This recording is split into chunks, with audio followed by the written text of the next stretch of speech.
I'm Dr. Amy. It is time for another Tuesday tip. So as you know, this month in Genetic Rockstars, we're talking about highly sensitive people because I think, quite honestly, there's a lot of overlap between high sensitivity and MTHFR, and I think high sensitivity occurs quite often among the community of people who have an MTHFR variance. So this is something that's really relevant to us, and I think part of functioning well in the world with high sensitivity is developing coping strategies, right?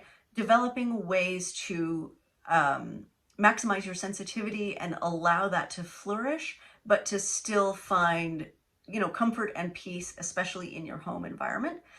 So I'd like to talk about a few things that you can do at home to make your home kind of a safe place, right? A sensitivity safe place where you can recharge, where you can kind of replenish the batteries, and where you can process those things. And of course, that's not always easy, especially if you have a lot of kiddos and, a husband who works from home and all the things, right? There's people around all the time, or extended family, multi-generational family living in the same home, or just lots of people in your house. So consider things that you can do like dimmable or variable lights, right? Have lights that are on a dimmer. My husband likes things lit up bright as freaking daylight, right? Like my kitchen is like sunshine.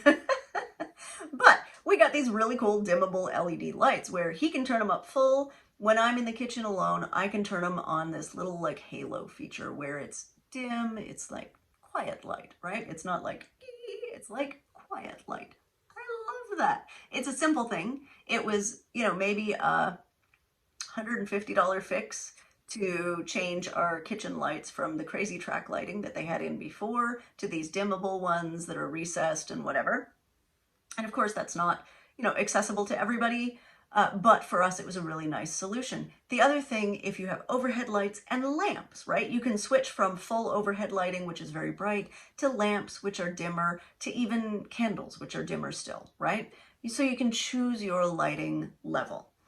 Wall color options are really important. You may not want vivid, bright colors. You may want something a little bit more subtle with just splashes of color. You may want something that feels calming to you, whatever that is, right? Art and objects that you find value in. Like you can see my Audrey Kawasaki in the background there. I love that painting. It just makes me feel peaceful. It doesn't have to be expensive art. It doesn't have to be anything that's like whatever. It can be just something that you love, that you find value in, that really brings you calm, because as a highly sensitive person, you are sensitive to subtleties. You are a person who is going to actually have an emotional reaction to things like art, nature, right? That sort of thing. Sound elements, so easy access to music, to white noise, and also sound barriers if there's a space that you want to keep really quiet, right? This can be as simple as putting soundproofing in a closet, or it can be as complicated as a home stereo system. Go do your thing, right? Do what you do.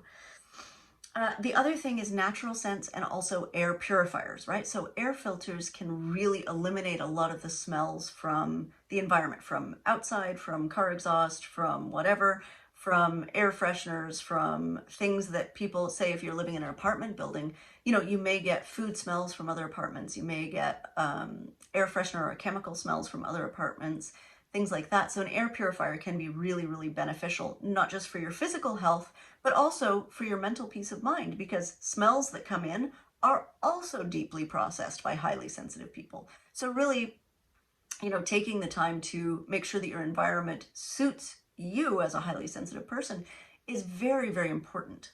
Also, using natural scents. Like I have an essential oil diffuser that I love, right? Sometimes I am in the mood for a particular scent and I find it very, very peaceful and very, very calming. And so being able to use that sometimes really adds to my state of mental well-being, my state of emotional well-being, and my stress level, right? My stress response. The other thing is to try to keep work zones and relaxation zones separate to whatever degree you can. So say you're in a situation where you're forced to, you're working from home and the only really space you can do it is in your bedroom, which should ideally be a relaxation zone. Find some subtle ways to keep the work zone separate from the sleep and relaxation zone. All right, so that might be a folding screen.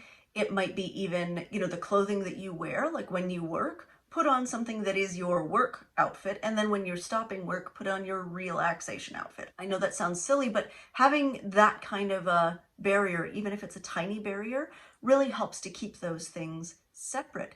Because when you are a highly sensitive person, all of the things that are in your environment are coming into your perception all the time, right? These are things that you don't have filters for, and you are processing them deeply. And so it creating separations between like the relaxation areas, the quiet areas, and the areas that are meant to be work focused or chaotic or play focused, even with your kids or whatever, can help you mentally to actually delineate those zones in your kind of processing.